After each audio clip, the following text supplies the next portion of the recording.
everybody, Taiho Yamada here at the Traction stand. Last year, Waverazor won Best Plugin for 2000, and I'm very pleased to see that you've got it on display here, and it's not rumpled or have been tossed in the trash. I kept it inside of a plastic bag, and it's like nice and nice and clean still.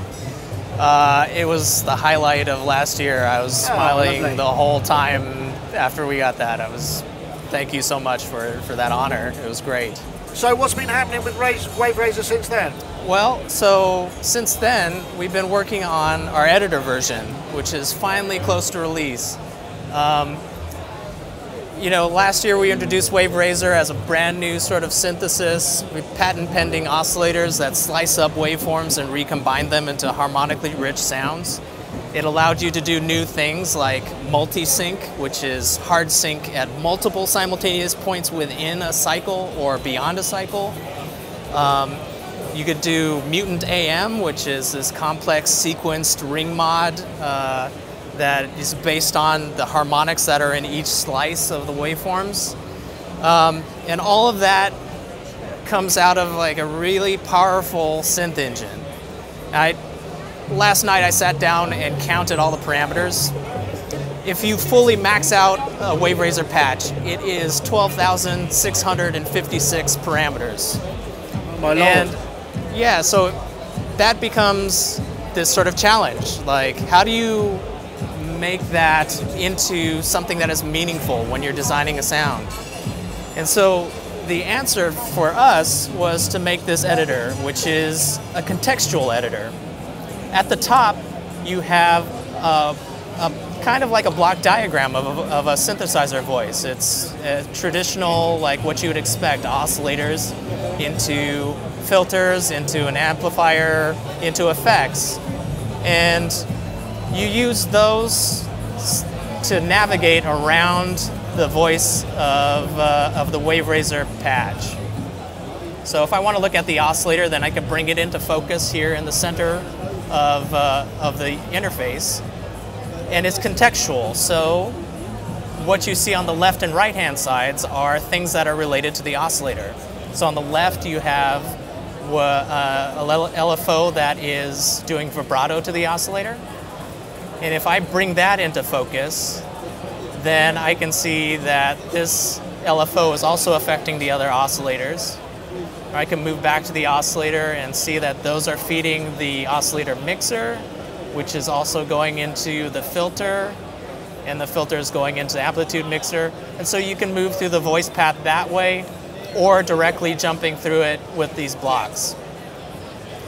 And the fact that it's contextual means that you're not seeing like any other LFO. Like if I had an LFO that is routed only to a filter, I'm not going to see it right now because I'm working on the oscillator. But if I head over to the filter, then I could see things that are feeding the filter. Right.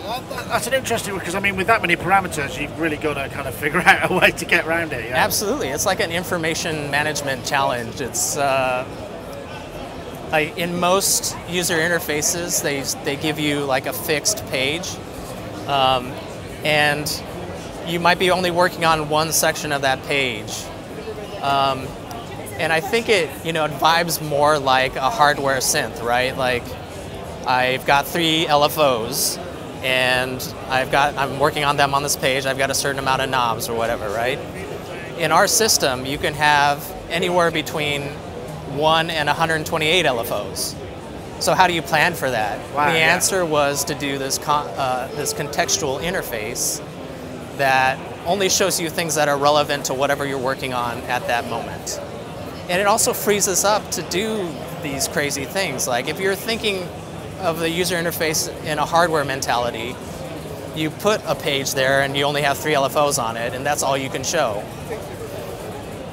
But software is not hardware. Software is like magic. You can do whatever you want. So we're moving around and showing you like a bunch of different things at any given point, and only the things that you're interested in looking at.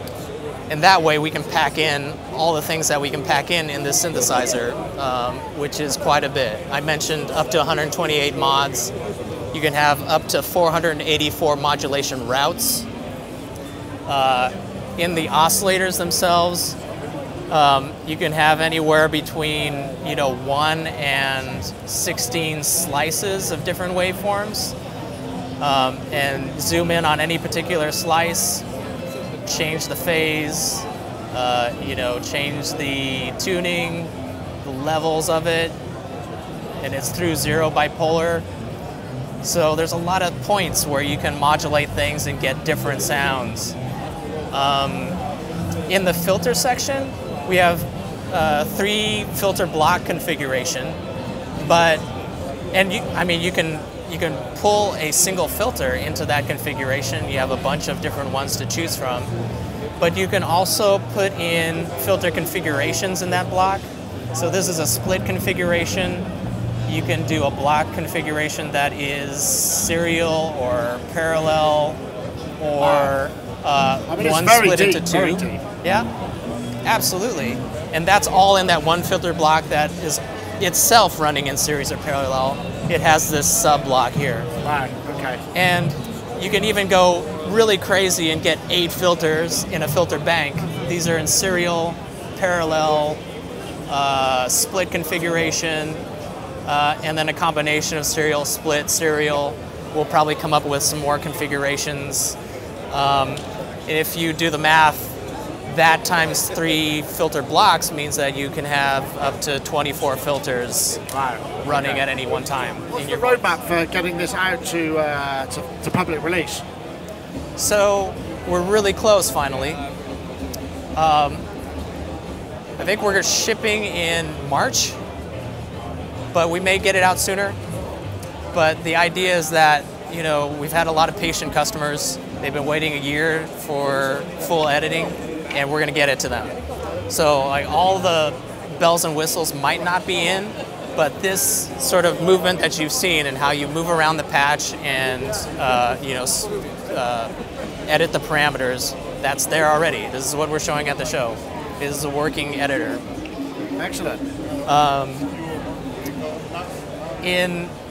I mentioned a little bit about how there's 12,000 parameters. If you multiply out the filters, that's one way of getting that craziness happening. Sure. But that craziness is sort of expanded in the effects section. We have 3 buses, and each of the buses can have a bank in it as well. And the banks actually have 16 sub-blocks in them. So that's 48 different effects that you can have. I would have to ask the question, why would you need this much configuration? I mean, is it just because you can, or because it does something specific? For me, I like to run a lot of mods to different things. Why would you ever need 128 LFOs? It's because I like to use little random LFOs at a very low level to different areas of the synthesizer, like pitches, filter cutoffs, stereo placement, even amplitude sometimes, although that's not as perceptible.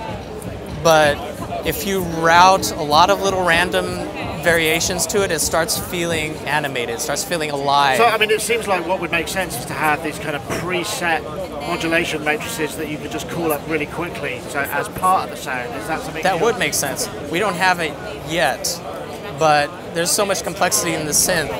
We want to be able to start copying and pasting things into different places. And if you spend a bunch of time setting up an effect the way that you want to set it up, in an effect plugin, you would be able to save it as a patch, right? Yeah, sure.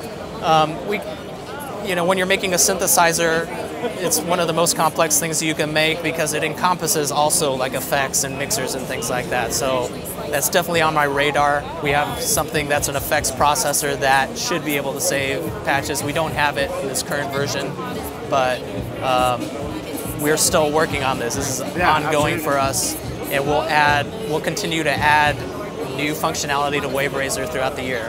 So where can people get this and how much? It's at the Traction website. Traction's our distributor, and they've helped us out so much. It's been great. The current price is $75 US, It's been our introductory sale price offer, and when we release the editor version, the price will jump up to $150 US. But anybody that buys it before then gets the update for free. Ah, good incentive. Taiho, thank you very much indeed. Thank you so much for coming by.